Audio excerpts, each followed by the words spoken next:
I'm sorry, we're good? Yep, good. You can just join us in the Pledge of Allegiance. Pledge allegiance to the flag of the United States of America and to the republic for which it stands, one nation, under God, indivisible, with liberty and justice for all.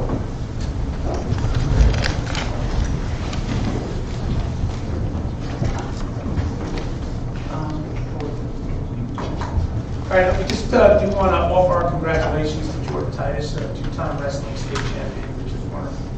And our basketball team, which won the Long Island Championship and an exciting overtime finish last night. I'm sure we'll win them here at some point in the near future. And recognize them. We do have a superintendent's report to get to, but I know that you are here to speak to us as well, so I think we're just going to go right ahead and give you the opportunity to talk to us at the beginning of the meeting. Okay, does that work for you? Okay. And we are glad you're here, so thank you very much for coming. Thank you, Sophia? No. Okay. I'm sorry. It's okay. So whoever would like to speak, if you could just let us know who you are. And I'm Andrew Contori. I'm one of the co-presidents of the Centers Robotics team, Team 458. And I just want to bring to the table, we have competitions spanning throughout this and next month that have been canceled due to the coronavirus. But they have rescheduled our competitions for June, and we have been being denied access to be able to go to those competitions. So I just wanted to ask a few questions about competitions in June? Yeah. And I want to be really clear. If these competitions have been rescheduled to June, I haven't had any conversations with anybody about that. Okay. We would be optimistic that you'd be able to participate in those kinds of competitions. Okay. Yeah, I've just been reading emails with Jason Roy. So, and I did speak with Mr. Roy, and we did have a conversation about that. Given the circumstances at present, we're making decisions, based on guidance from the Department of Health. I think, if you're following the news, you see that the governor sent, all SUNY kids home on SUNY community campuses. And so we're taking it seriously, but we also don't want to overreact. So we're not going so far out to say that June. I'd like to think that in June we'll have a very different picture and we'll be able to support the trips. When when RPI got canceled, we had about less than 24 hours notice to approve the RPI trip. And it was just such a tight timeline, and listening to some of the guidance for overnight trips. So for instance, if we were to say at this moment, we're going to approve a trip to RPI, and something happened at that competition, and we wouldn't be able to get you guys back, we would hate to see one of those circumstances where, again, some of the guidance we're getting from the Department of Health is these 14-day quarantines. And we wouldn't want to see you all be in Rochester under those circumstances. So those are some of the things that we're trying to grapple with. The first thing I want to acknowledge is that a couple weeks ago, before the vacation, I had an opportunity to go over to the high school and take a look at what you guys had built. And I understand, and speak with Mr. Roy, and seeing what your robot can do, it's remarkable what you guys have done. And I understand the hundreds, maybe thousands of man hours that have gone into this. And I really do think it's remarkable, and I think that you guys can be commended for an extraordinary effort here. That being said, when we're considering something that is a public health concern, as serious as this is right now, it unfortunately is my job to say I have to protect you guys. Whether or not that's something that, nothing would happen, I have to weigh that very, very seriously. But please know that if there are competitions, and we were hoping to find that the first robotics competition, which is a local competition, would be pushed back, and that wouldn't be a problem because you're local, you'd be able to participate in that. But it's the overnight and the distance that was concerning to us right now. Okay, we're not looking almost beyond the April break because we're hopeful that the climate will change. And certainly if it does, we will support your efforts to make us proud at those recent competitions. Just be assured of that. Really. I think I can speak for the board here. You have our complete support in what you do and the competitions that you want to go to. what you guys do is wonderful, and the way you represent our school district. The things that you're able to do is just phenomenal. But we have to do it in a way that we're comfortable with the safety of you as well. So, and that's really our primary concern. So, Yeah, I appreciate it. as they come up, we will, Dr. Massaro will consider them, and we'll figure it out what's best for everybody. And we absolutely, it breaks my heart to think that I'm taking opportunity away from you guys. I don't want to do that, absolutely. We want to see you guys represent us and do what you do so well. Because, you know, you make us proud just that you feel representing yourself so well. Thank you. Thank you.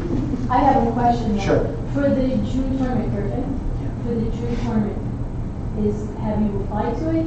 And does the money have to be in, and can we cancel it as you get closer and make the decision? So- Because I hate not to send the money in, and then find out everything is okay. Where So the, is it? it's a, yeah, Rensselaer Polytechnic Institute Board.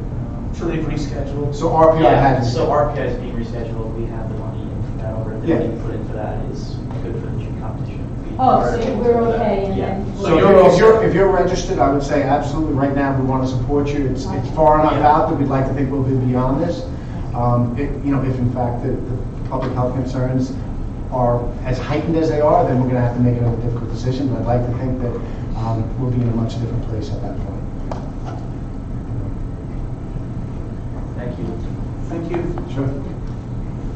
Hey, Jay. Hi, everyone. My name is Jake Miller. I'm here on two department behalves tonight. So the first one is our leadership training down to Orlando, Florida.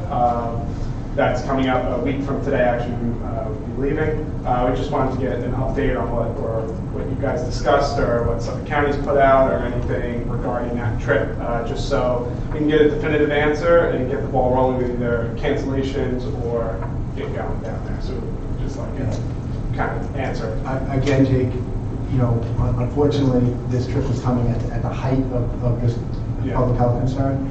So I have spoken with the board, and that trip, unfortunately, because of the fact that, again, we're away for an extended period of time, far away from home, and we're in a place that involves a lot of international visitors and things like that, the advisement is to avoid large public gatherings, and that's what that trip is all about. So unfortunately, we're going to have to cancel the trip. Okay, thank you for the answer. And then the other trip that I wanted to bring up is our high school jazz ensembles, jazz chorus and jazz band music in the parks down to Busch Gardens in Virginia. It's a bus trip for 2 nights, and that is April 24th to the 26th. Is there any conclusion on that, or are we still? And again, that's going to be a tough one. Okay. I'm not making a definitive answer on that because it's outside of, right now we're looking at, this thing is as I think everybody's following the news, you can't avoid it. This thing is it's evolving so rapidly that we're really, I'll tell you, I'm on a conference call every day at 3 o'clock with other superintendents in the region. I'm the executive board of Suffolk County School Superintendents. And I've had no less than 4 conference calls with the Suffolk County Department of Health and a meeting with the New York State Department of Health in the past 2 weeks. So that's how much time we're spending on this thing. So I want you to know that the information that I have is up to the minute, really. And really the advice we're looking at is, hey, right now I'm planning up to and beyond the return from spring break. Okay. And then we're going to reevaluate, see what the climate looks like, and we're going to make some decisions moving forward with better information. Great. We just got to get smarter on this, right, Josh? Yeah. Does it make sense now to talk about all the plans you're putting in place? I can get into my superintendent's report, but I don't want to take away from anybody else's comments in public comment section. I have a question that has nothing to do with the coronavirus. Thank you. I'm just wondering why on your digital board outside, every sports scholarship is publicized, but no academic scholarships are. I would love to change that. So would I. Yeah. As things come in, as information comes in, I think it's, honestly, I would just say it's information flow. As information comes in and we redirect it to the appropriate people, it's sort of almost like my Twitter feed, right? When I ask everybody to please send me information, and some people send me information, and if I don't have it, I just don't put it out there. What I will do is make a point to say, as this information comes in, let's make sure we're recognizing everybody, and we certainly want to do that. So, I'm Thank sorry you. if you felt that that's any kind I of don't know, slight, because I'm, we're I an don't even academic have to see you, institution, or I and that is our haven't high had to see you priority. yet, so no. Yeah, thank you. I You're welcome. appreciate that feedback. You're welcome. Anyone else? Good. Really, we do appreciate it, for your understanding. Yeah, That's thank actually you. our feedback. Thank you. So, Yeah. yeah, No, It's reasonable. yeah, Mhm. we would love to, pack you off the session. we, You know, it's just not, it's not the prudent. we do not want to make any rash decisions. We want to make reasoned decisions, and just know that, you know, any decision that we make, and from my heart, I make it because I believe it's in your best interest to make the same decision. Know that, guys. Thank Yes. you. Hi, Diane Corey, Griffin's Hi. mom. Oh, you Could should be they very do, proud. could they do a demonstration of Okay, so, that? and that's one of the things that I spoke to Mr. Roy about today. My feeling is that absolutely there should be some kind of a large kind of, you know, pep rally kind of gathering to build some excitement and a reveal of the hard work that the kids have Yeah, done. just in case they don't get to compete. Yeah. This was last year. The robotics team also generally comes to a board meeting, you got a chance as well. Yeah. In So- the LGI, so. I think something tells me that because of the large-scale cancellations, there are a lot of teams in the same There, position. yeah. Right? So one way or another, I think that there will be an opportunity when the dust settles here, for the team to compete, whether locally or Yeah, that would outside. be nice. But certainly we want to celebrate the work that you guys have done, you know, within our school. So that is in the works. Great, We'll thanks. be working on something like that. Thank you, Thank you. thank you. Very good. You're welcome to stay for the next portion of the program, which is the superintendent's report and the budget presentations, So. which is certainly. What- what- Wait. On a year that COVID-19, we can stay. Thank you. Thank you. Appreciate it. I shake your hand, but thank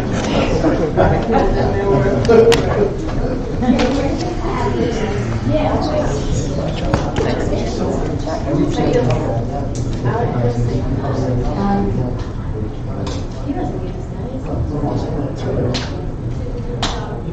I guess to a camera. I have a badge.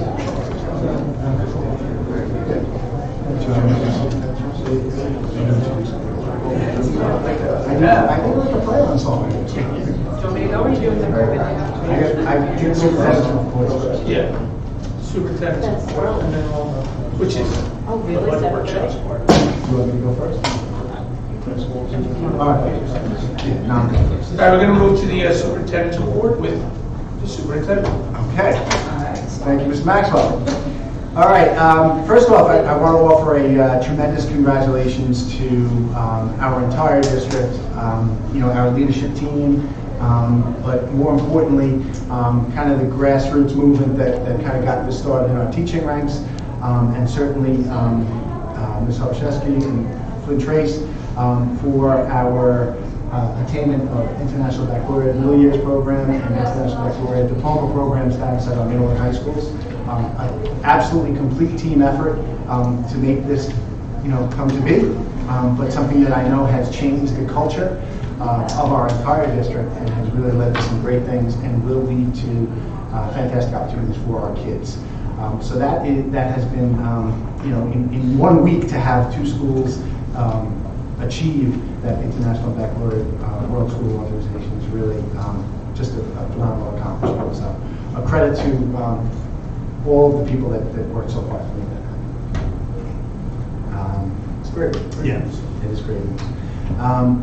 You know, I'm going to kind of stay on some, you know, some things that have been happening. One of the things that I had informed the board was that I was a part of, I got invited to represent Suffolk County School Superintendents Association on the CPS task force in the wake of the Thomas Fowler tragedy. And I have to say it was it was something that I really wanted to be a part of because I felt like in my years of experience in schools that there were some things that we work to improve in CPS. Upon my first meeting, I was very pleased to see that the task force was really there to do good work. In fact, last week it was announced that 6 bills have been proposed. Some of those bills were a direct result of some of the conversations that we had as school leaders, and we brought forth to the table. So for instance, there are some bills around training, there are some bills around providing investigative services for children with special needs.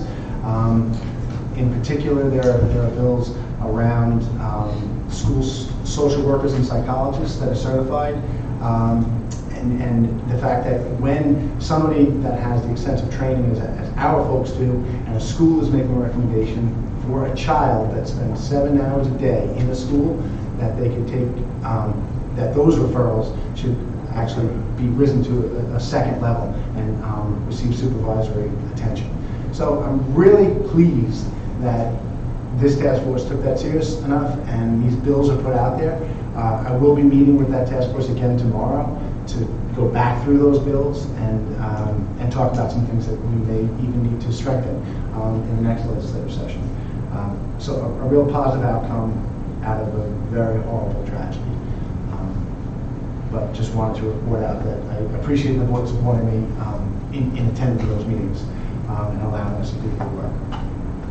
As far as the COVID-19 concerns, the district, we've tried to be as proactive as possible. As I said to the robotics students earlier, I have been meeting, every day the executive board of the Suffolk County School Superintendents meets at 3 o'clock remotely to discuss what we're doing and what the latest information on the coronavirus is. Essentially, we are deferring to the Department of Health. I put that out in 2 letters to our community, and I have another letter that will be going out tomorrow. The Department of Health is really, obviously, the lead agency in something like this, and they have given us very specific advice. Some of the advice they've given us involves monitoring people within our own community. And if we learn that somebody in our community has traveled to a level 3 or level 4 country designated at risk, we do need to make reports to the Department of Health.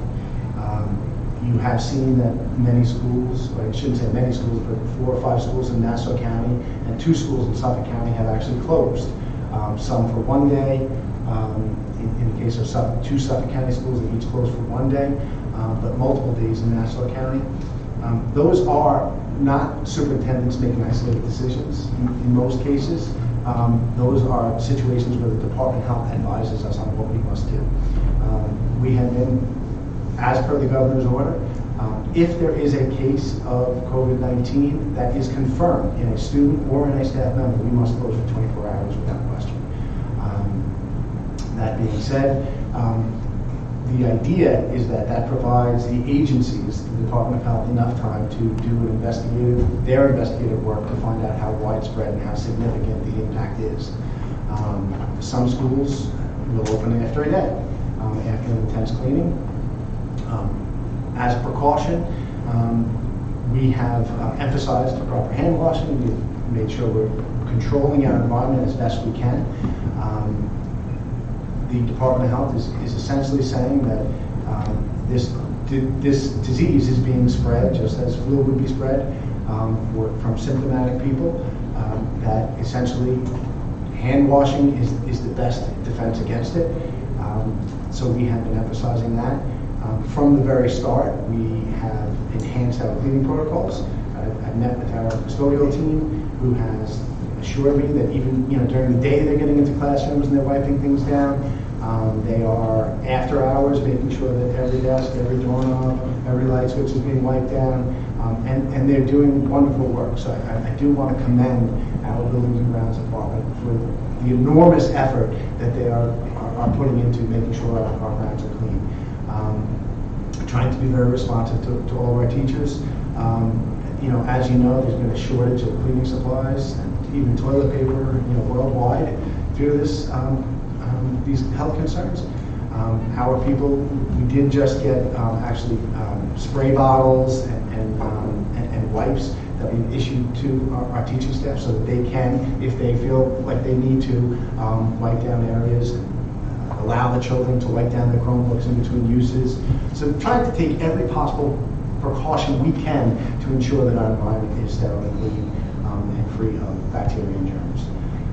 So that's what we're doing on the cleaning end. If in fact there was a case reported, it would not be me determining that there's a case. It would be the Department of Health calling me personally and saying, Dr. Sarah, you have a confirmed case in one of your staff or students, and then we would move forward with that closure.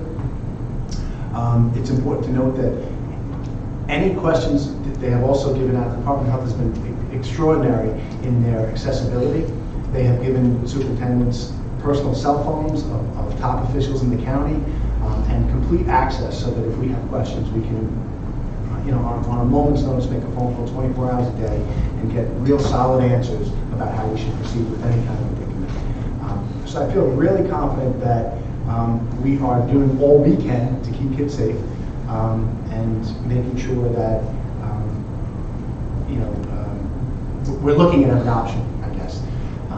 One of the things that we started early on last week was exploring the possibility that if in fact we needed to close for an extended period of time, that we could potentially offer some sort of distance learning. Now, we are not in a position where we have one-to-one devices that we can deploy to every child, nor do we expect that every child would be able to go home to a fully wireless environment and utilize those devices. However, we do have 675 Chromebooks, and we recognize that in our high school, grades 9 through 12, where students are taking AP courses, students are taking coursework that really must go on if they're to be successful in the Regents exams, the AP exams, and all of the things that they need to take to be competitive. So we have made a plan that would require, in the event we had a reported case, that we would be able to, once we get the word from the Department of Health that there would be an extended close, we can start to put a deployment plan to get those in the hands of all of our teachers who need them and all our high school students who need them, and start to implement distance learning at our high school level. It certainly is not going to be the kind of learning that we currently have with face-to-face interactions with our great teaching staff. However, in the event that we're closed for a couple of weeks, we do have 3 snow days that we have not used. Fortunately, it's been a mild winter. We can utilize those days, and then we would move toward this plan, which would probably take about those 3 days in order to get those laptops deployed. In the event we had extras, we would then move down into our 8th grade, and so on, until we've exhausted that supply to create the digital network, digital learning environment. Teachers would be using the Google suite of tools to be able to present their lessons, Google Hangouts, Google Classroom, and hope that would enable them to continue with the instruction in an effective manner. In terms of the middle school and the elementary school, I did get word today that all of the packets in the elementary school have been copied and distributed to the teachers. In the event we had to close for 2 weeks, teachers have 2 weeks of materials that support content areas in the elementary grades that they can give to students so that they can continue their learning, and then we can reevaluate after that. And the middle school is working on the same.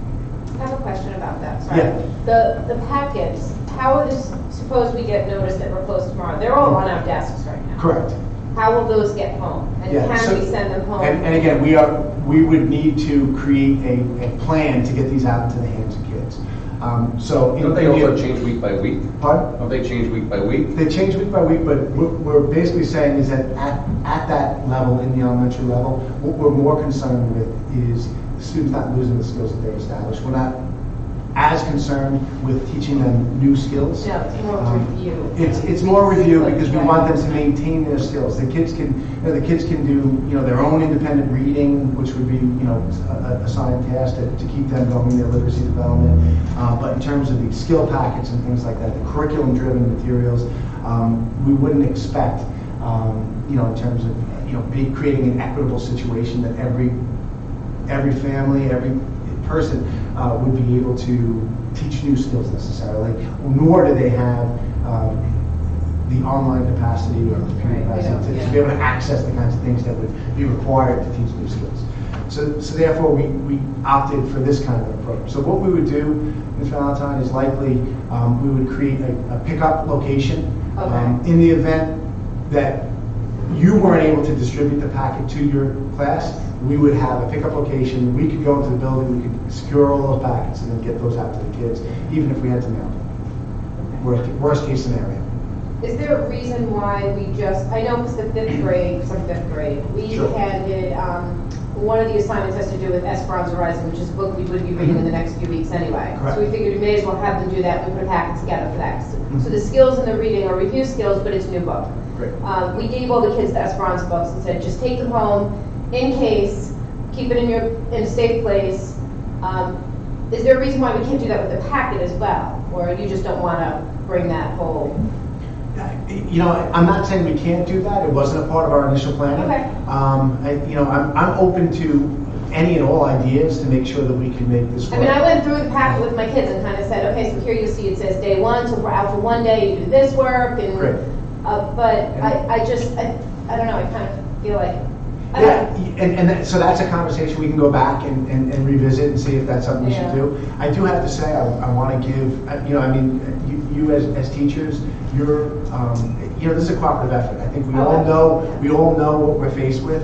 And quite honestly, and I think we're blessed and lucky to have teachers like you that are saying, hey, I get it, let's put this thing together. I think there are some places where there's been pushback against this kind of thing, but to our credit, our teachers have stepped up and said, I get it. If this comes to pass, we really need to do the right thing by our kids and our community.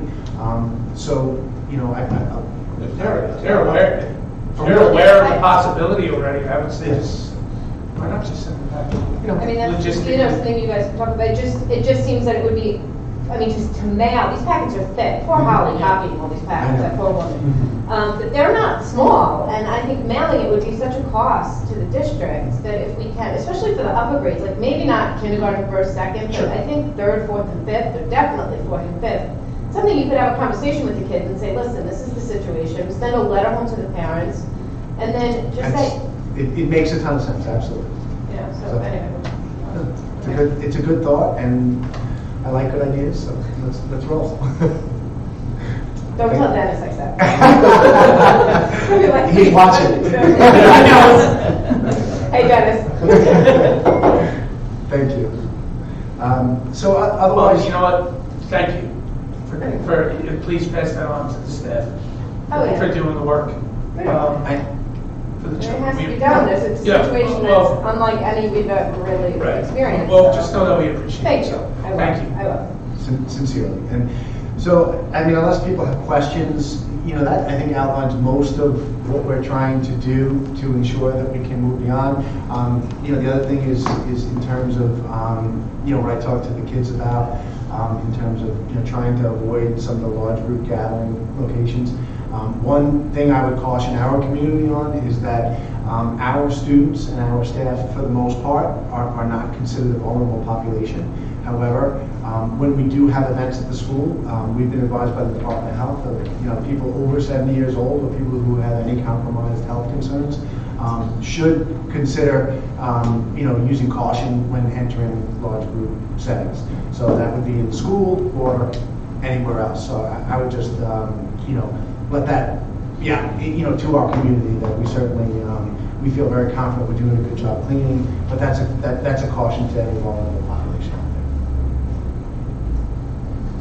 there. Thank you. Question, Ron. Do you see any scenarios where it's not the Department of Health making decisions, so they don't come to you and say you have to close, but you would make that decision on your own? So I don't know, maybe it's something like all the neighboring districts are closed, or if we have people, a number of people in the community that are affected. Do you foresee anything like that happening? We have been told that the department, and again, I want to take the lead of the Department of Health. There's basically two people making decisions: it's the Department of Health or the governor. The governor's making his own decisions, but the thought is that the community spread is real. We're seeing cases just from community spread. It's not, most of the cases now are not travel, they're all community spread. So we do know that that's real. I would guess that if somebody came to me and said there was a case in the community, what I would probably do is make that first call to Jen Culp and say, hey Jen, we have a case in our community, here's what we know about it. I'll let her do investigative work and guide us, kind of hold our hands through the process and say, yeah, I think you need to close one. But no, I don't, I have, I'm Dr. Massara, but I'm not qualified to make health decisions, so I think I'll stick to assigning books. Thanks. Thank you. Tom?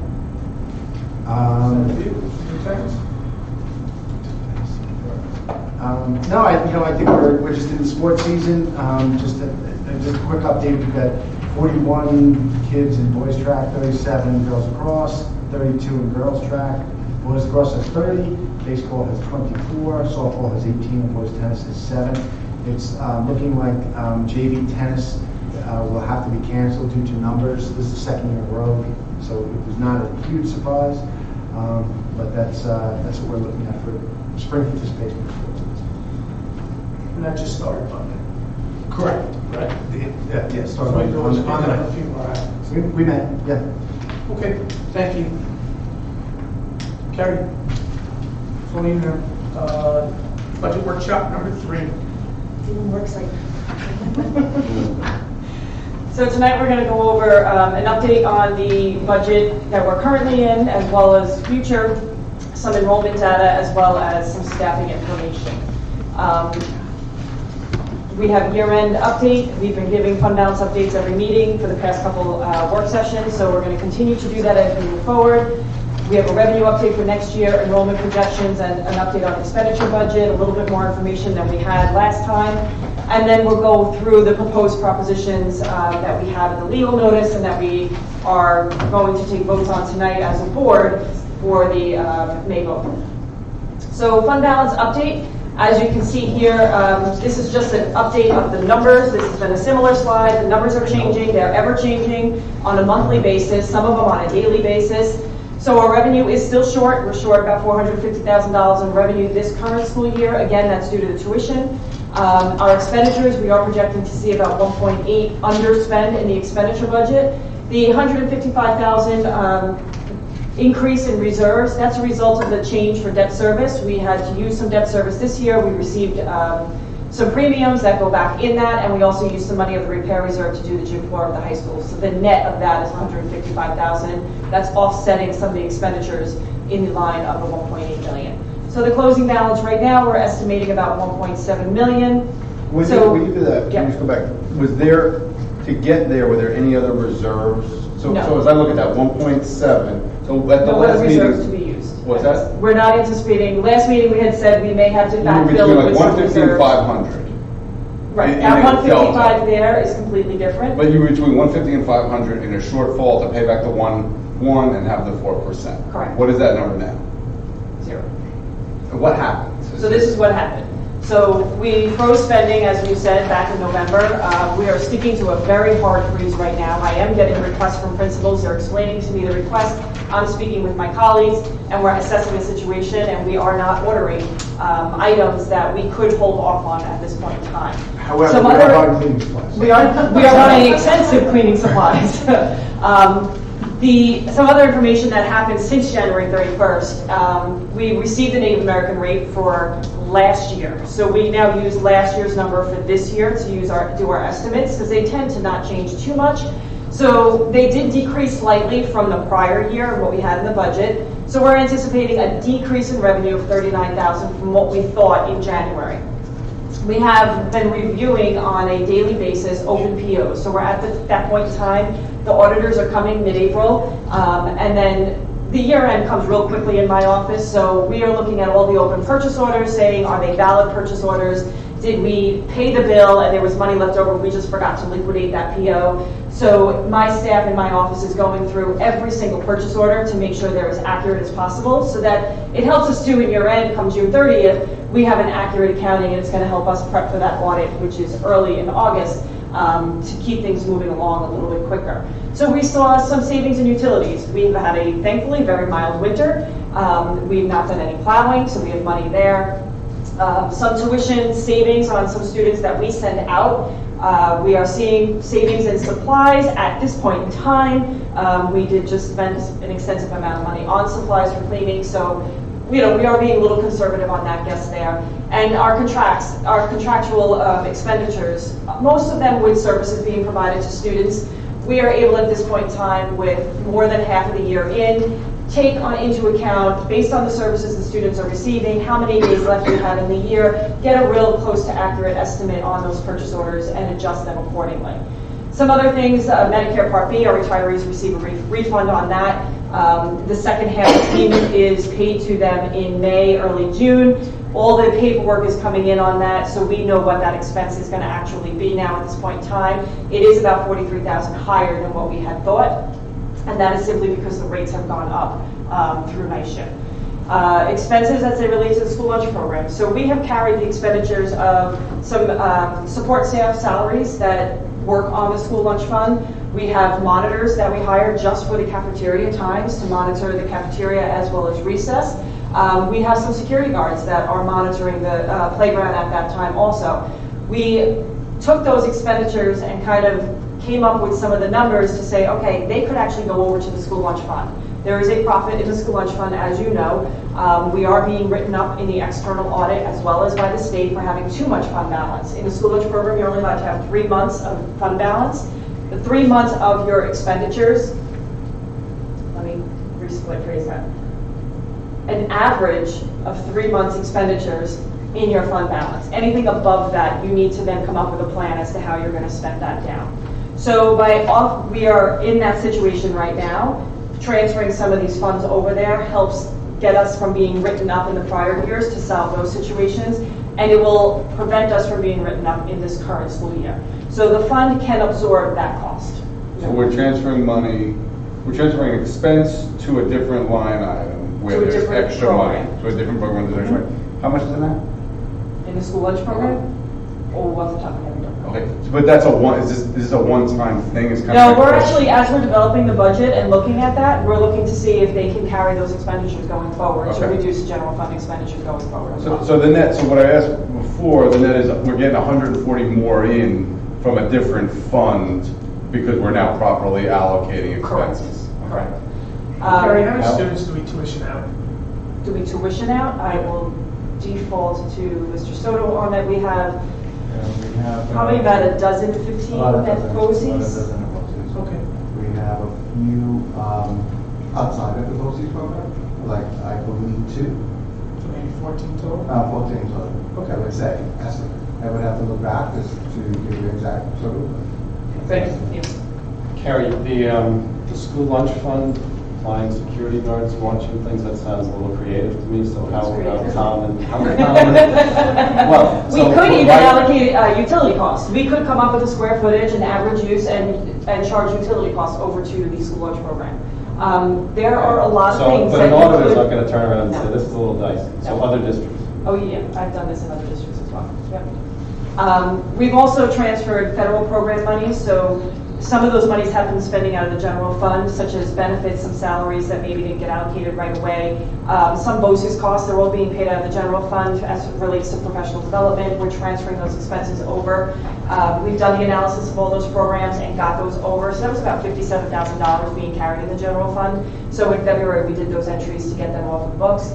And then we actually just received, it was the end of February that we received notice on our homeless aid. So any students that we have that are homeless that we're educating, and we get reimbursed from the state on that. So that information is unknown. We put the claims in. We don't know when we're going to get it. We typically see it around springtime, but the certification for that actually just got released. So that's about $40,000 additional state aid we'll be receiving. So with that all being said, again, it depends on where the actual budget for next year lies, because you're allowed 4% of the following year's budget. We're anticipating that we're going to meet that 4% maximum allowable, as well as maintaining the 1.1 million applied fund balance and not using any other reserves to support the program for this current school year. So moving into next year, revenues for next year, I wish I had better news on these slides, but we'll kind of go hopefully quickly. So tax levy cap has been finalized. We were waiting, last time we met, we were waiting on the BOCES exclusion. We did receive that prior, the last week of February. Tax cap was due March 1st to the Comptroller's office. I believe Newsdays have already put it out there. It's up on Open Book, so you can see every school district's tax cap and whether or not they plan to pierce. Our cap ends up being 1.649%. It's a $394,000 increase in revenue from year to year. And at this point, based on the board goals and conversations we've had in the past and in the past year since I've been here, the goal is to remain within that limit and not pierce the cap. So we will be levying 1.649% from the community. So total revenue as a whole, when we look at every category, is only a $407,000 increase. That's a 0.92% budget-to-budget increase. And the reason for that is the declining tuition that we saw this year is carrying forward. At this point in time, we do not have any other tuition children coming into district.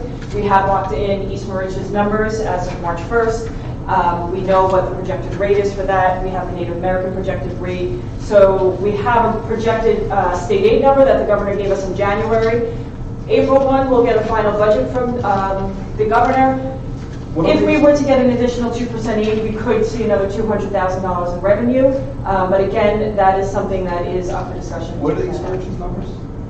Like, do we lock in, like, do we know how many kids? 10 total coming in. 10 total, 8 gen ed, And 2 special ed? Yes. Do we know what percentage that makes up of their class? I know they had a smaller class. Meaning, like, do our percentage numbers go down as for their whole class? I'd have to get back to you. Yeah, I'd like to understand that. And how many are we graduating, do we know, of East Mauritius? Just that total? You know? I do have the number, but not off the top of my head. We'll get back to you on that one. Are you think it's likely we'll get an additional 2%? Nobody know? There's been no talk, unfortunately, right now. Usually you're starting to get some talk, but Right. given the virus that's out there, everyone has been consumed with that. So budgets have kind of been pushed to the back burner, but, please lobby. You know what, I met with some people the other day. I'm meeting with Monica Martinez on Friday.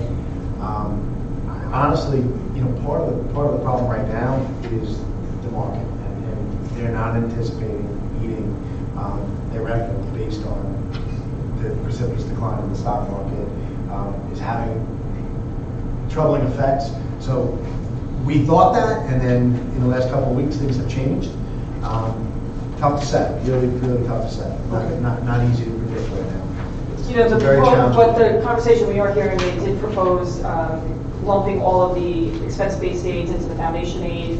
But from what we're hearing is that is not going to go through. What does that mean? Both houses are pushing back against it. So our expense-based aids were textbook, software money. It's as much as you spend, you get a certain amount back. It's based on your per pupil ratio. There's a calculation that goes in, and it's based on how much you spend. The governor's been trying to freeze that number for the past 2 years, and it has not been successful. So this year he got a little bit more creative and rolled it all up into the foundation aid number, which made our foundation aid look like it increased so significantly. But there's talk that is not. It's just moving from one category to another? Correct, but it is limiting the number from going up as a result of your spend. Correct. Foundation. So as you spend, you get additional aid back, that would end Okay. moving forward. So there's a hard push against that, because that would in effect eliminate all BOCES. They'd go out of business. So this is sorry if you can't read it, it is a little small, I apologize, tried to get it all on one page. These are all the revenue categories. You can see the levy, it's the maximum allowed that we have there. Our state aid at this point is the governor's proposal. The special education program that we have, we saw a decline in tuition due to student placements being changed in the current school year. East Mauritius tuition, we have a rate decline as well as an enrollment decline. Native American, we do have an increase. And to talk a little bit about that, part of that increase is we do receive supplemental monies from the contract that we have with the state. However, that was being recorded in a separate fund. And as I've been kind of evaluating the formulas and looking to see what's driving the formulas to change, I had found that actually they should be in the general fund. So part of that increase there, of the 448, 75,000 is there, but the expense is also on the expenditure side, so it's a wash. It's just kind of a reclassification of how it's being reported.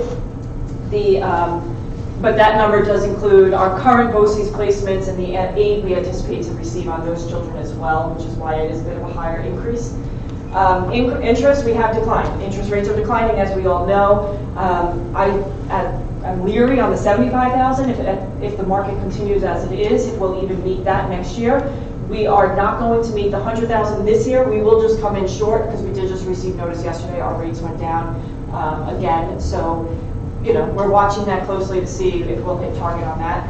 Other income is our E-rate refund. We did have a decline in that. They've been kind of changing the categories as to what you can get a refund on, and that's technology-based phone systems, and they're kind of tightening up the classifications in that area of what you could get refunds. So we used to see very large refunds in that area, but we're not anymore.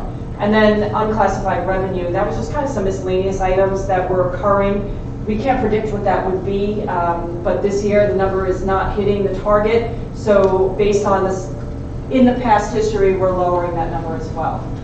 Appropriated fund balance, you can see at this point it is kept status to help fund the programs. The board goal is to reduce it by 100,000. At this point in time, our budget is not recommending to reduce it, but again, that is up for conversation as we move along in this process. The employee retirement reserve, that's for all non-instructional staff. We are recommending to use some of that reserve to help offset some of the expenses for next year, as well as the unemployment reserve. Can you We talk would like about what we use some have of in that. those accounts? Sure. Unemployment, we have just over $1 million. Our average spend, our annual spend is just about $750,000. It's recommended to have 3 years of expense, which would be about $2.1 million that we should have in that. So we are not fully funded. How much of that expense is in the 2021 budget? So you said we have The 750. 2021 budget, we have about $750,000 expense budgeted. for 750 ERS. expense budget, we have $1 million in there. What do other districts have, or what's the benchmark? The benchmark's 3 years. It's hard to tell other districts. It really So depends on. 2.2. Correct. So we're lighter than the benchmark. Yes. Okay. We're not where I would like to be, I can tell you that. I would Right. like to see a little bit more money in there. Districts do tend to fund that reserve more than others because it's the least restrictive. You can use it for this instant. We'd be looking a few years down the road that we could potentially see a significant spike in the rate for ERS or TRS. And has it been about Keep in mind- 750 for a while? Is that about? It goes up a little bit. It goes up about 75,000 each year. It's been anywhere from the 600 to 700,000. Right. The one thing with ERS and TRS is there is an exemption on the tax levy for that if the rate Over 2%. increase is more than 2%.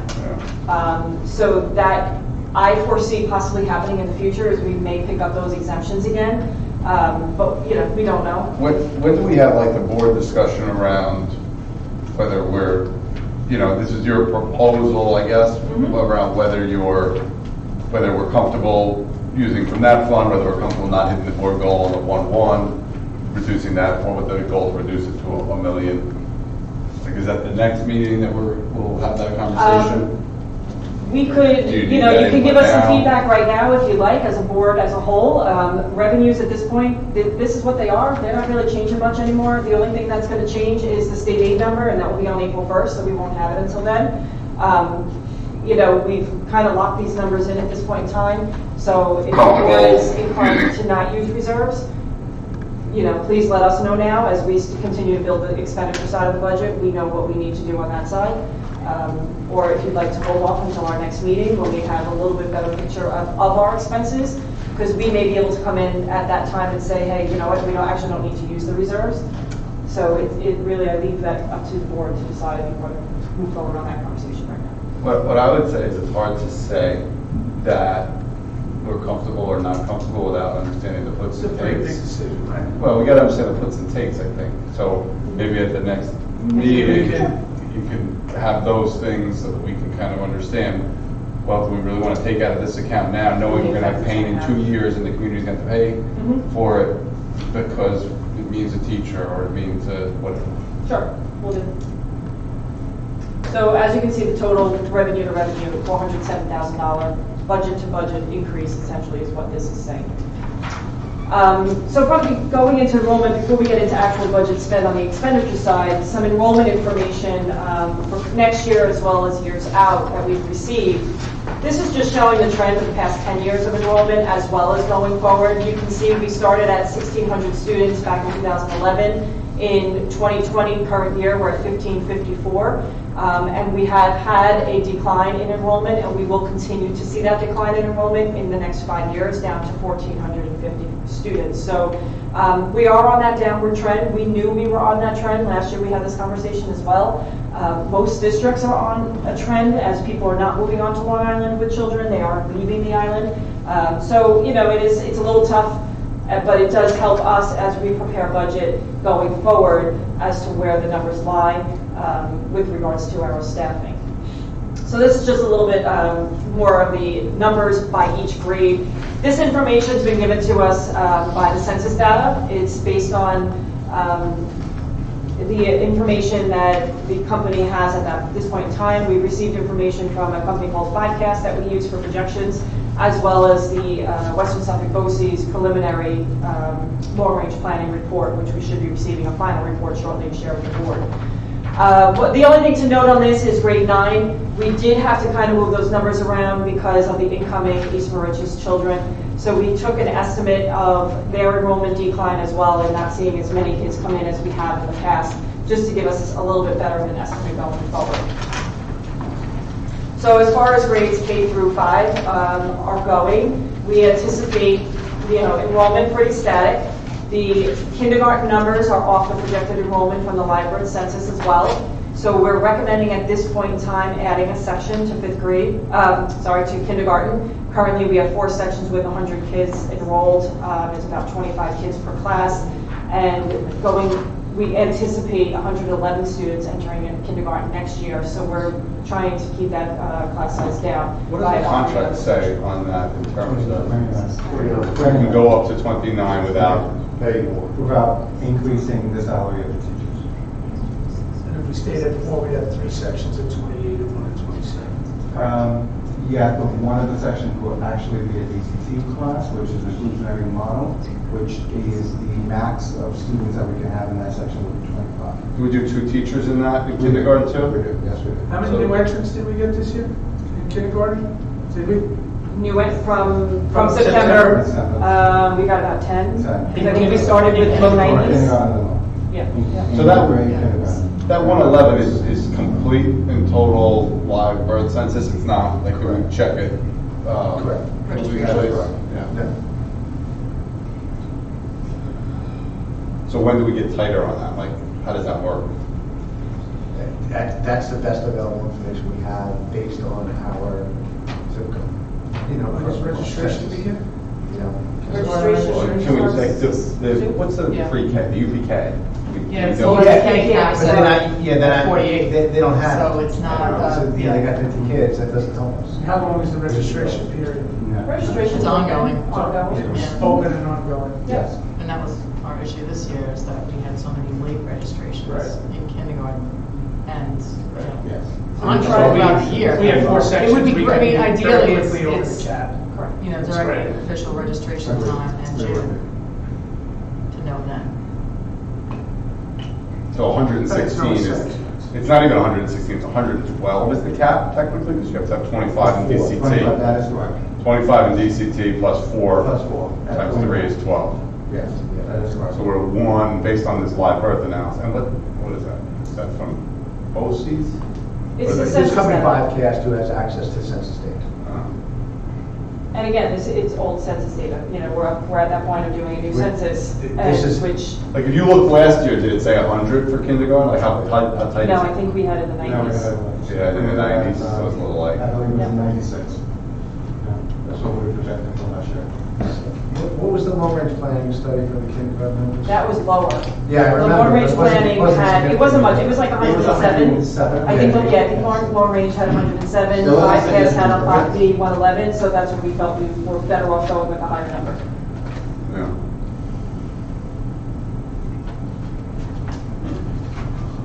Good?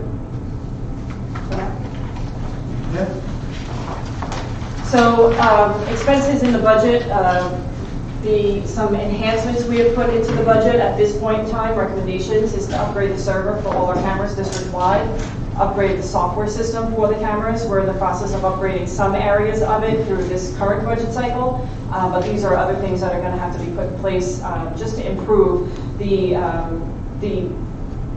images that we're getting off of those cameras. We've been talking about upgrading our website and doing the maintenance directly through Syntax, a PR firm, and those are the costs respectively of those two programs. A cybersecurity threat assessment, that's $25,000. We were hopeful to do that this current school year, but we just couldn't afford it right now, so we plan to budget for it next year, and that is to test every device within the district. We're also talking about installing a guard booth at the high school, middle school for the entrance into the back. That is a conversation being had both with facilities as well as the safety committees. And we're also putting in there a pickup truck for maintenance.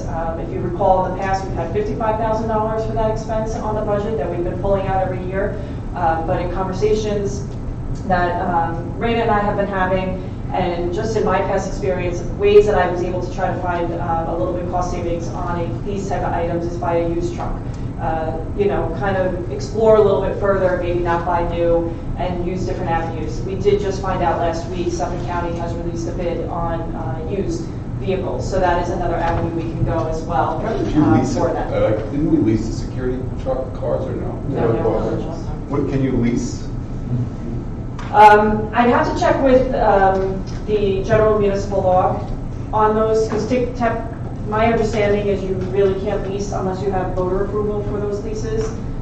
Like the copiers, we do lease, but that's through the cooperative bidding process that we do that. Some of the technology stuff we do because that's through BOCES. For leasing cars, I'm not too familiar with it. To be honest, I purchased them outright in used models. I know here they've been purchased brand new off of bids. I think the last one we bought was like 11 years ago, the last truck. And the truck we're looking to replace has been welded numerous times. It is rusting. It is falling apart. I was out in the garage and had under the truck looking at it with them and seeing where it's being held together. I went out there. One of those things I mentioned to Ron too. That truck probably only has like 30,000 miles on it. It's an old truck. It's 20 years old. But you probably can send that truck out because it's a heavy duty. It's a 450. It's an expensive truck. The engine solid. Mm-hmm. You can send that truck out, probably just have the body redone on that. And we definitely need another pickup. There's no two ways about it. That's something we get rid of that truck because it probably can be serviced and repaired. So maybe something we want. Well, yeah, and that's what, Ray and I are kind of starting to think outside the box. Right. How do we maintain these and use what we have? How do we buy these things at a little bit, cheaper than what we were anticipating? I've had success for buying vehicles, trucks, Sanders with the plows, all soup to nuts. If you go new, you package it. No, but I bought them used for $20,000. So if we do the research and do the digging, they're out there, and I think we can get a good deal on it. Like I said, I've had success. I think the right truck we bought used. The pickup truck that we have now was bought used. That was not it. But also, I think Suffolk County already has the Chevy dealership. It's already on Suffolk County contract. Yeah, well, that's what we just found the other day, is that they have released a bid out for that. So those are things that we're now starting to take a look at to see if we can keep this in the budget as well as move forward on the purchase. So some other adjustments that were made, we did have to add paraprofessional staff to the budget. We're working on a final number for that right now. We do anticipate at this point in time 2 additional FTEs, but again, that's based on student needs. We do have a decrease in federal funding that's requiring some of the staffing that were charged to some of the grants to be picked up in the general fund. And that's related to some of our paraprofessionals that we pushed through the 611, 619 grant, which is the special education funding grants.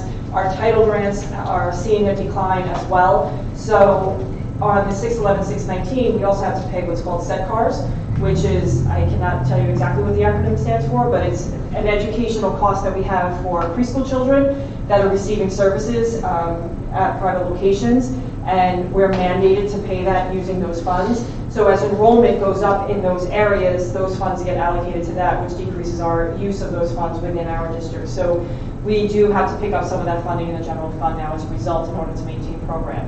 And then we also have the additional FTE for the kindergarten class at this point in You time. have 49,000 for each added FTE for Paris. Correct, that's How many- all in. That's how many- all benefits, everything. Well, how many added FTEs are you saying that you have to add? At this point, we believe 2. So that's $100,000. Correct.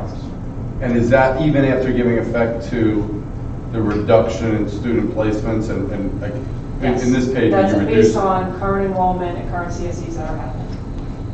current enrollment after giving effect to the reduction of 250 in revenue, is what you're Yep, saying? yep. You still need additional. Yes.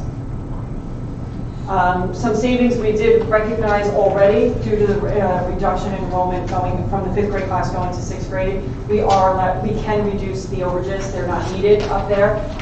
So it is 2 specific overages that will be pulled back, and we're still looking at that class to see if there's any other savings in that area that we could reallocate the use of people elsewhere within the district and the programs. So all of that information, we have an unbalanced budget right now. We are still somewhat early in the process. We adopt the budget mid-April.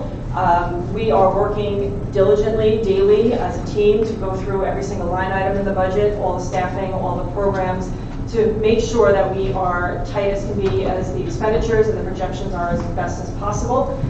So these are just some categories, some of the major categories that we're seeing expense increases on. You know, salaries are salaries, they're contractual obligations that we have.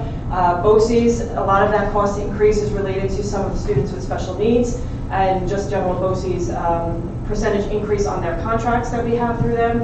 And benefits is primarily through the rate increases on TRS, ERS, as well as a projected increase on night shift for the insurance program.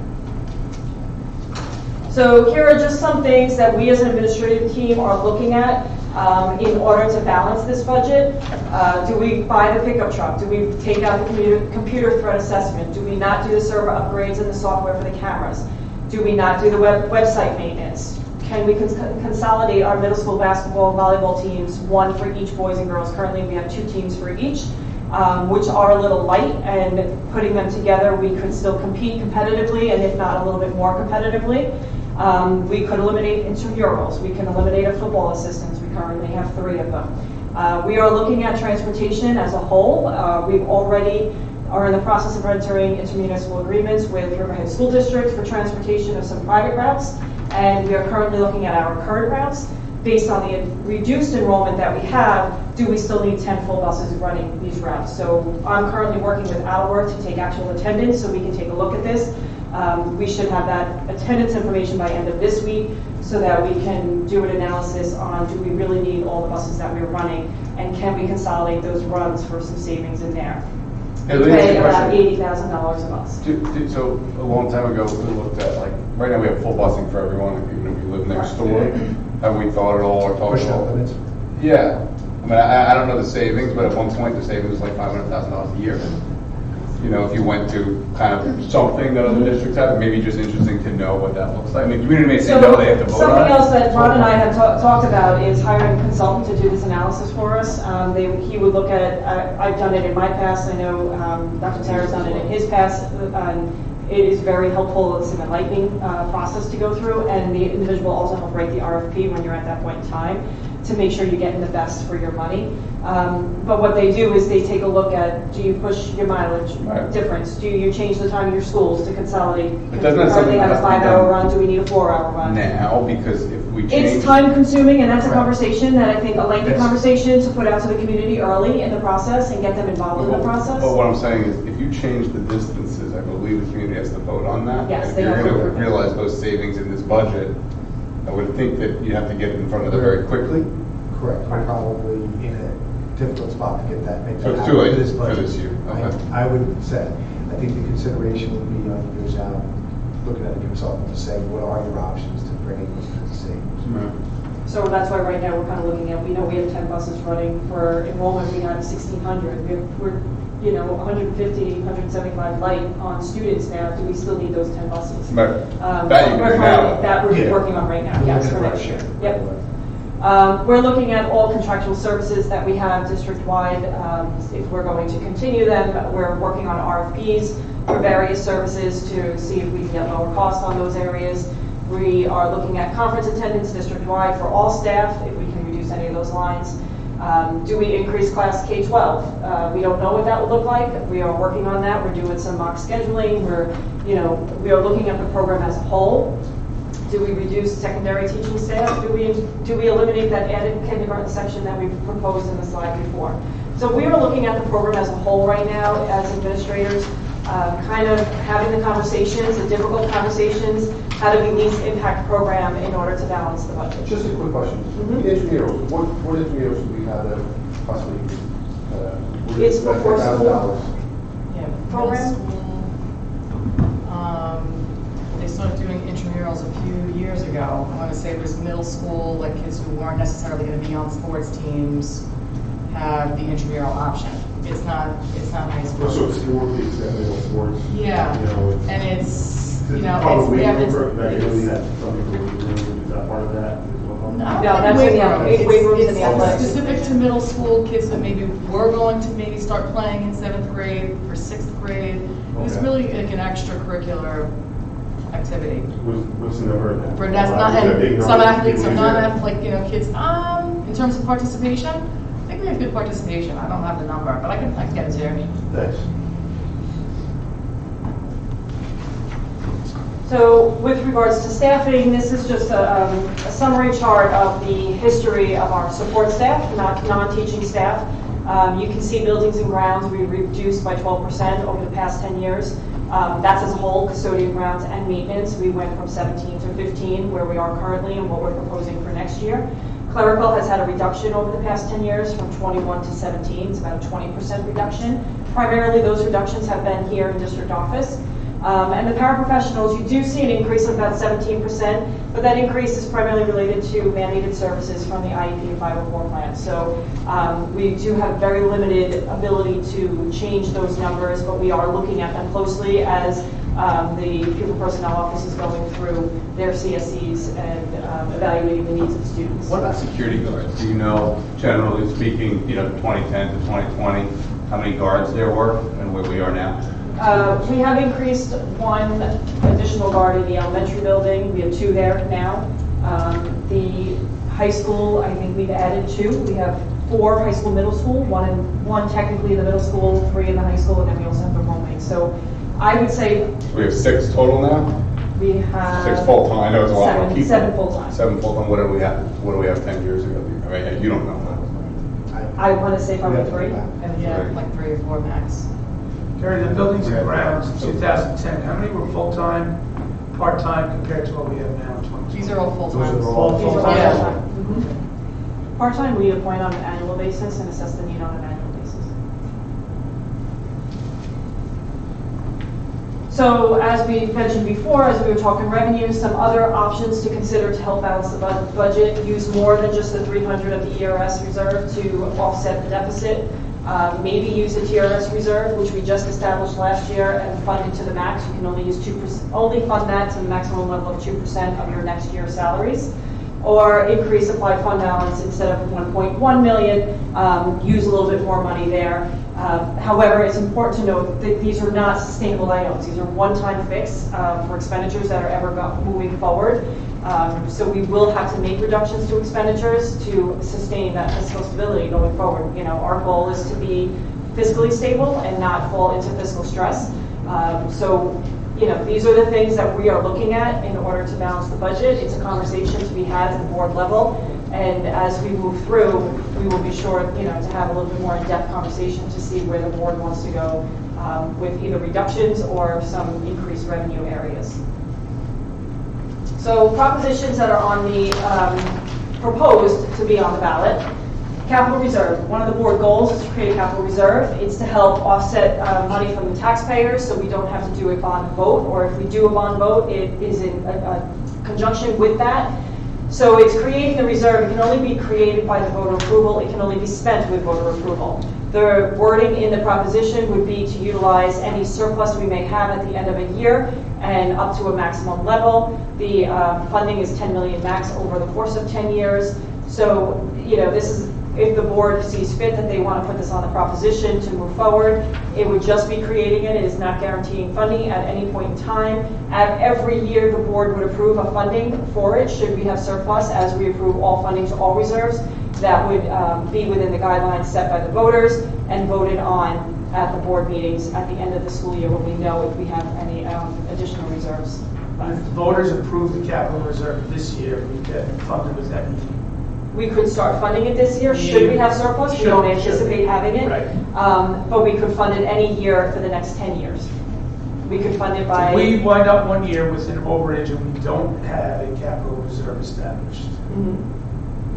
We are using that money, there's various options, we're funding other reserves with that money, or we could give it back to the taxpayers through the tax levy process. So there's various options as to what we can do with that money.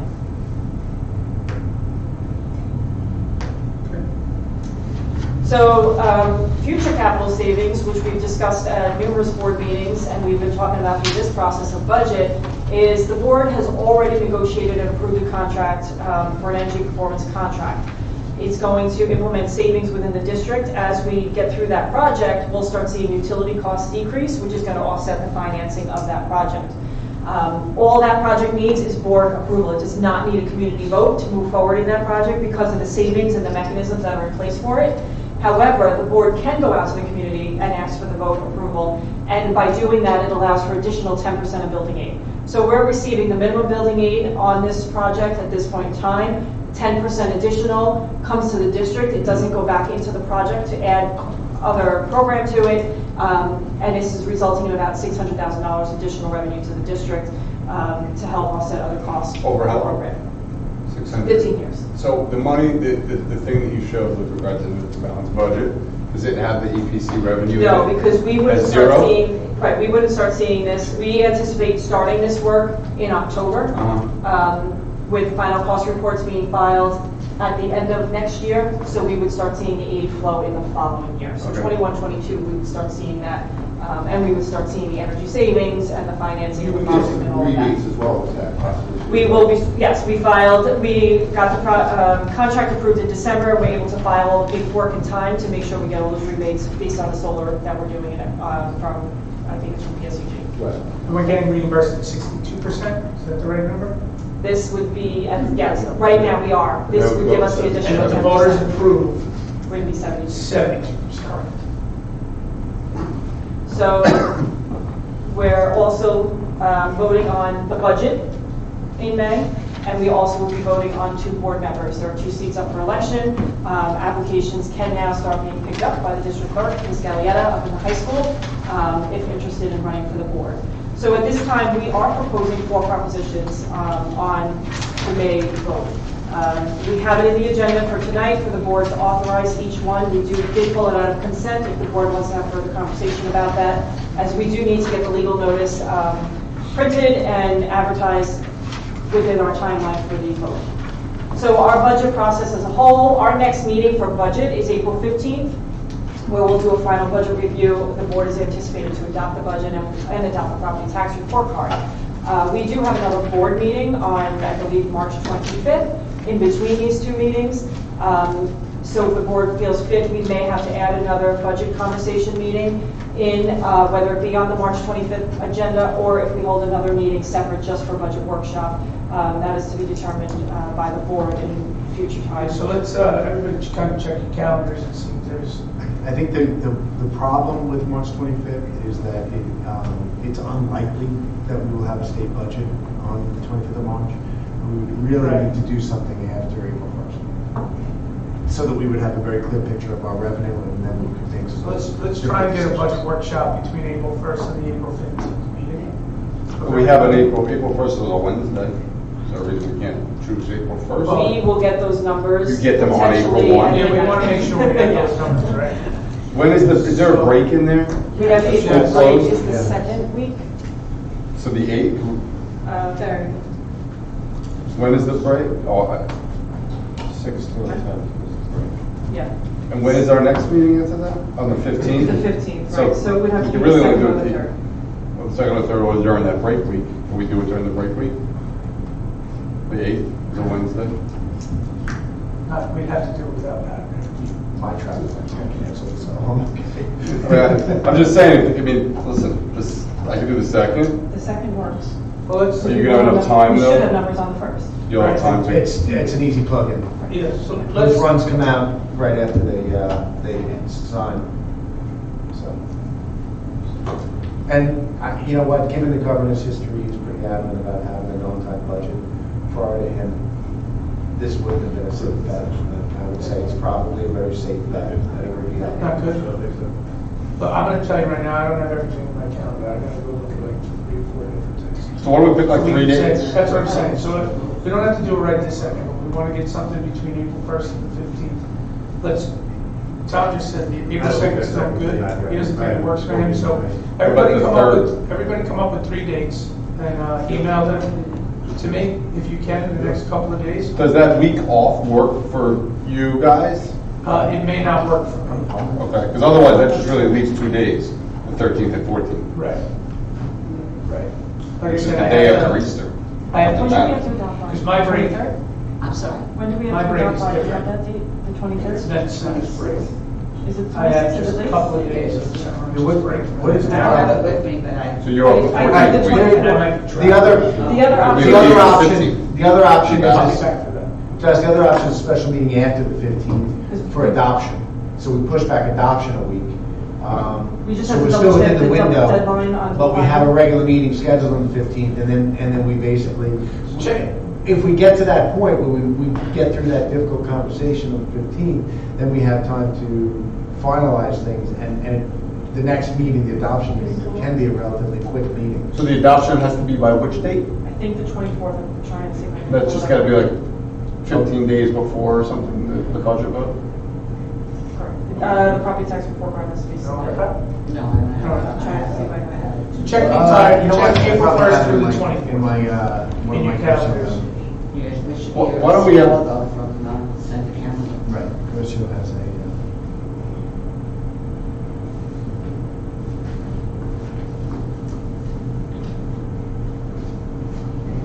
Why don't we have admin propose like 4 dates that work based on the rollback? We'll push it out based on. Because if you could roll it back, that's fine.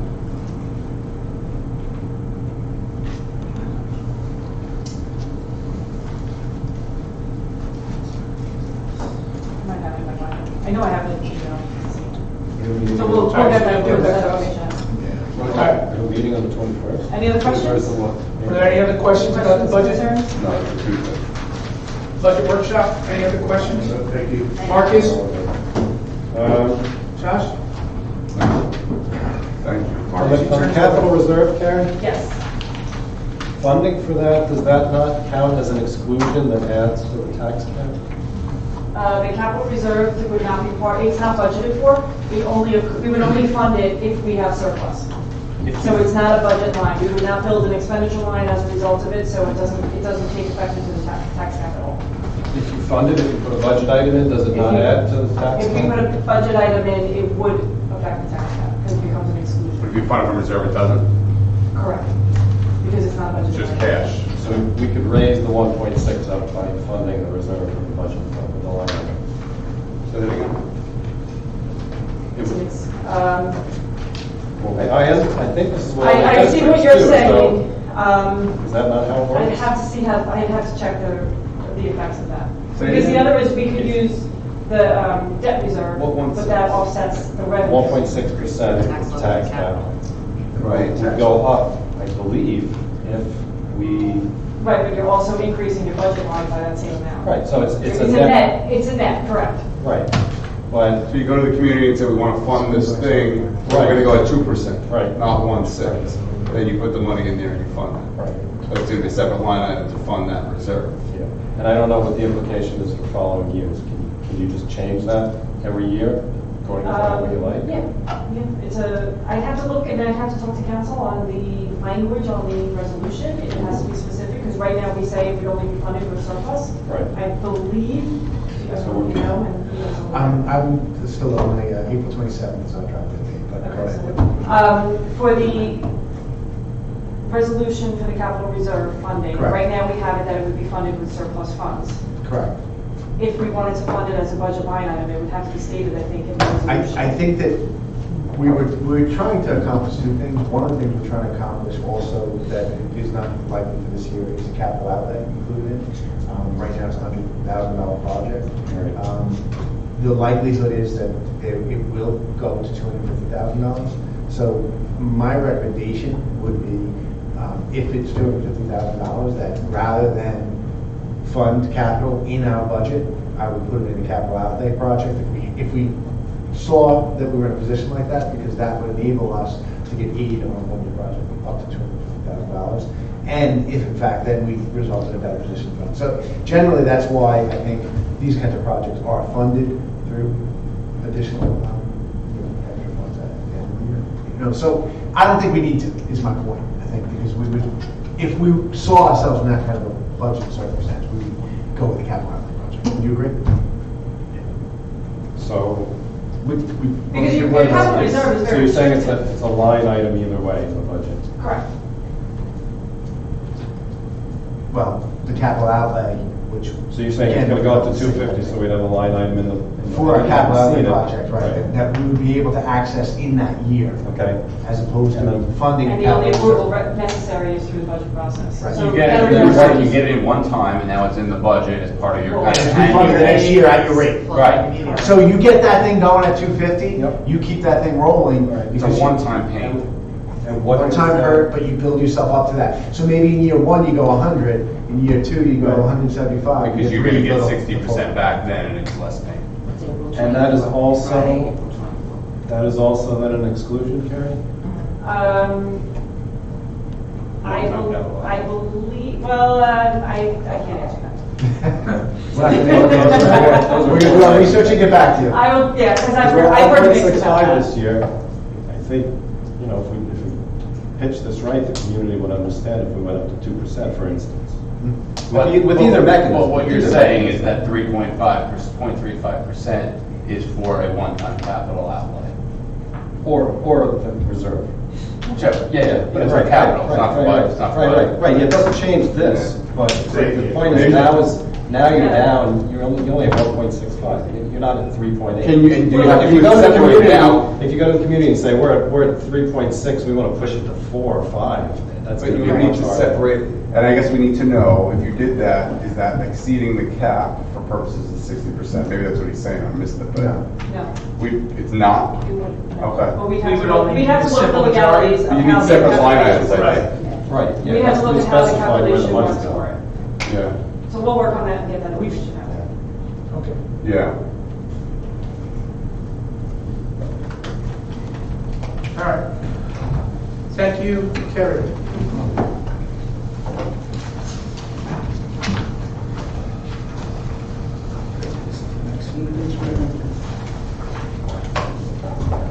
Motion to adopt the minutes from the regular meeting of February 12th. Motion. Second? Second. All in favor? Right. Yes, motion carries unanimously. Be it resolved that upon the recommendation of the superintendent of schools, the Board of Education accepts the following donations. Motion. Second? Second. All in favor? Aye. Motion carries unanimously. Be it resolved that upon the recommendation of the superintendent of schools, the Board of Education accepts the treasurer's report for the month of January 2020. Motion. Second? Second. All in favor? Aye. Motion carries unanimously. Be it resolved, the motion to approve the consent agenda. Asterisk, agenda items are consent agenda items. Consent agenda items are approved via a single vote unless they are removed from being a consent item prior to the vote. Motion. Second? Second. All in favor? Aye. Motion carries unanimously. Just like today, number 12, Brian Ryan. Just congratulations. Congratulations, he was a great employee, a hard worker, tough shoes to fill. Thank you. Thanks for recognizing himself. That brings us all the way to. Just one other point is the reaffirmation annually of the alternative veterans exemption, volunteer firefighter, and those right exemption. Those were authorized in that as well. Yeah. Does that, I just have a question, that veterans, does that include the Cold War veterans as well? Does that include the Cold War veterans? I think they're all. We already approved them. Oh, okay, that's why, right. Okay. We approved them back in December, not knowing, then we received a notice from the town assessor saying you're supposed to approve all of them. Okay. So we had to add the other Because I was looking back through stuff and I saw that. Yeah, yep, no, we already did that. Okay.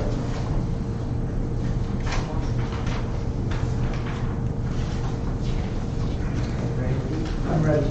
Energy performance contract. On recommendation of the superintendent of schools, the Board of Education directs submission of an energy performance contract proposition at the annual district meeting and election of the qualified voters of Center Merchants Union Free District to be held May 19th, 2020, and prescribing the form of such proposed proposition to be inserted in the notice of such annual district meeting and election. Motion. Motion. Second. Second. All in favor? Aye. Yes, motion carries unanimously.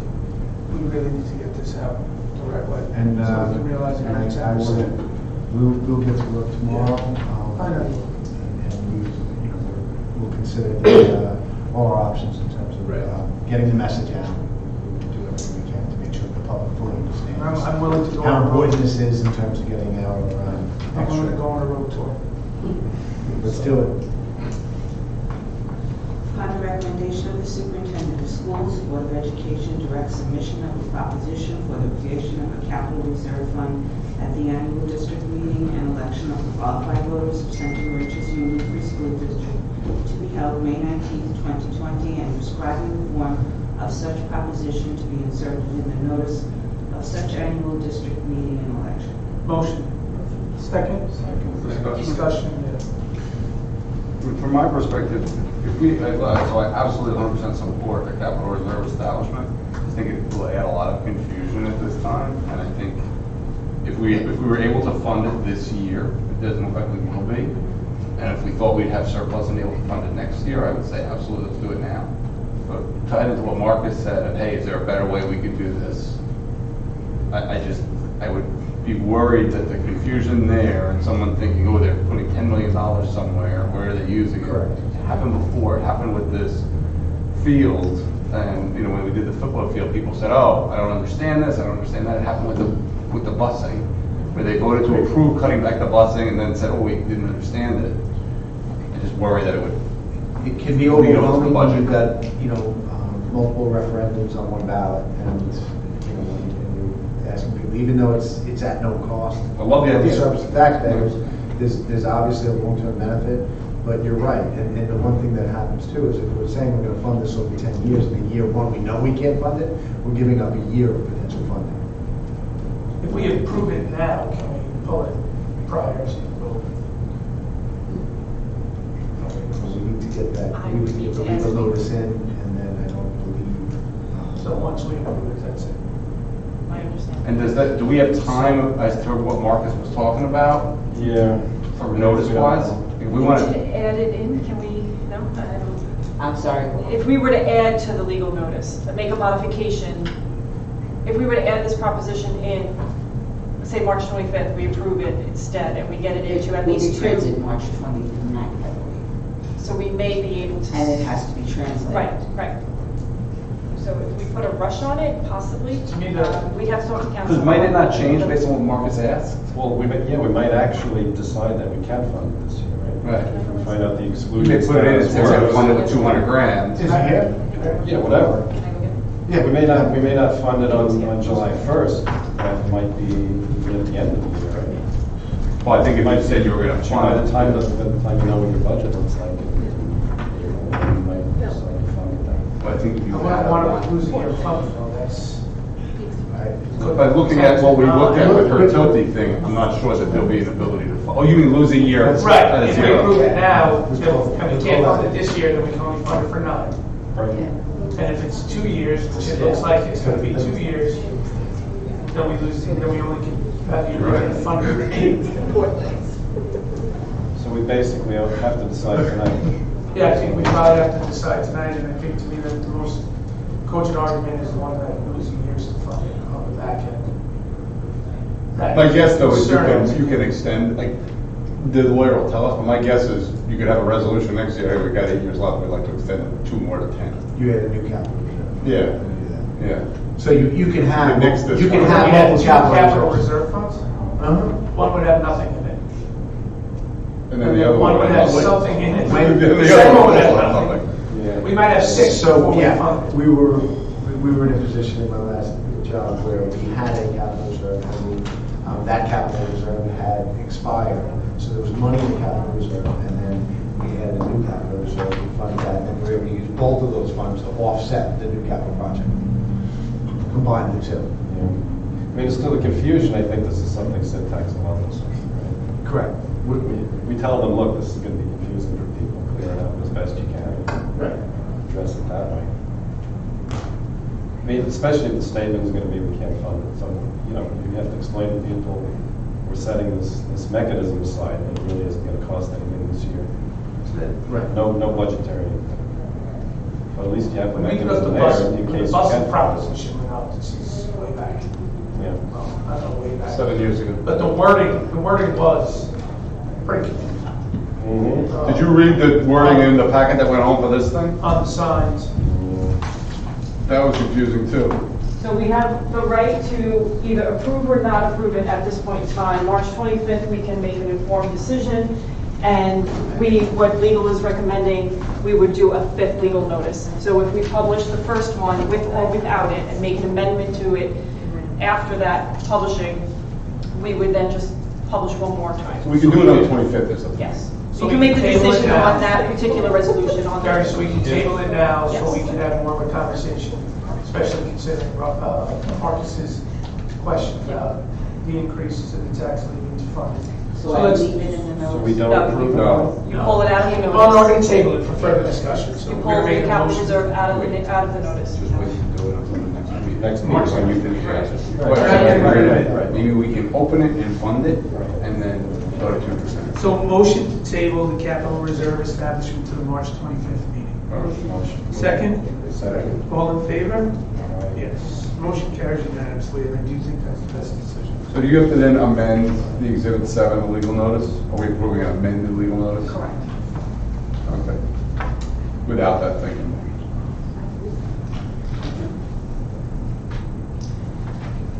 Okay, be it resolved that upon the recommendation of the superintendent of schools, the Board of Education accepts the attached notice of public hearing, budget vote, and election notice of an annual school district meeting, which is to be published 4 times within 7 weeks preceding the 2020 budget note and trustee election, and authorizes the district clerk or her designee to publish same. Motion? Motion. Second? Second. All in favor? Aye. Yes. Motion carries unanimously. Be it resolved that upon the recommendation of the superintendent of schools, the Board of Education approves the following appointment. Motion? Motion. Second? Second. All in favor? Discussion. From my perspective, after looking at the budget analysis and kind of understanding where we are right now, and we're really close, I just question backfilling a position that we may or may not be able to maintain as we go through a budget. I mean, I'm looking at that scale, there was significant work to be done to get to anything near what we can afford. I just think it would be a shame to do something now that we may have to change in 2 Yeah, months. I think the clerical, as you saw, is a 20% reduction over last, we're like there, in order to maintain, what we've got going, in the middle school and high school. High school main office, is really needing this position. And so to put this out for the rest of the year, that would be my recommendation. That's, I'd like to see it, I mean, I asked for it a couple times, utilization across every admin, yeah. because I can't fathom that for 3 months, we can't save and perhaps use that money for the gap that we just saw. So, I mean, from my perspective, I don't see that utilization. Is everybody 100% utilized? Can we be better in how we do that? And, I just think, again, it would be a shame to put someone in now and then not be able to keep that position. We've also been down the part-timer in the guidance department. So we're down that there, because she hasn't been in. And we've got new staff in the middle school that's learning a job. So to be further short-staffed when we're, I get it, when I look It's at the tough. kindergarten numbers and thinking about them being short-staffed, like that, Get it. that's that way. So, without seeing, and I don't know where everybody else is, but without really being able to see that full utilization and understanding that there's nothing else that we can do for 3 months while we figure out this budget or whatever it is, it's not even 3 days, 3 months, I would be no on this for now.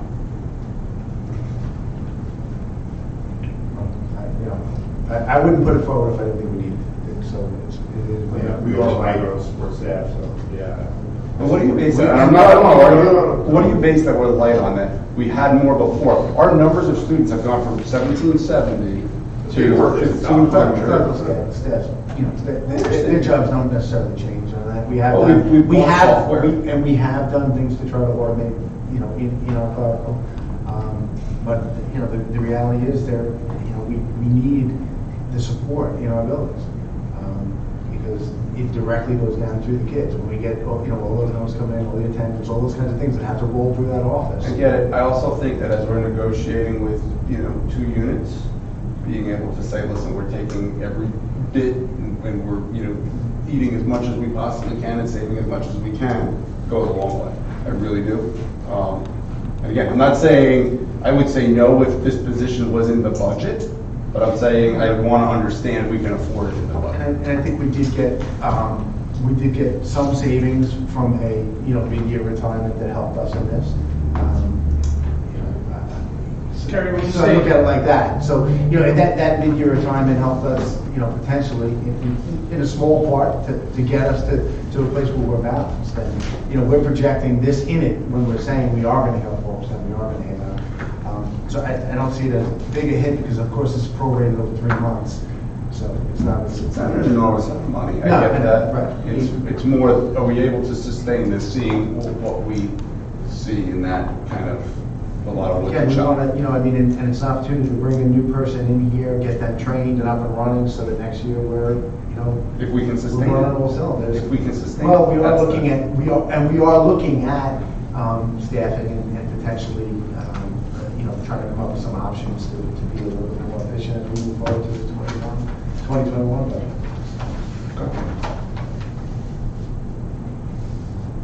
All in favor? Yes. Yes. Motion carries forward. I'm sorry, Tom. Josh said Oh, no. no, yeah. And you, Yes. Be it resolved that upon recommendation of the superintendent of schools, the Board of Education conducts a first reading of the following policies. Motion. Second. All in favor? Yes, motion carries unanimously. This brings us to questions and comments from the community, members of the public who desire to, short, both of you? All right. All right, the next Board of Education meeting will be on March 25th, 2020 at 7:30 at the Vienna District Office. Motion to adjourn to executive session for the purpose of discussing collective negotiations under the tail law, the CMTA, and other matters, the disclosure of which would result in an unwarranted invasion of personal privacy. Motion? Motion. Second? All in favor? Yes, motion carries unanimously. Trump just suspended all travel.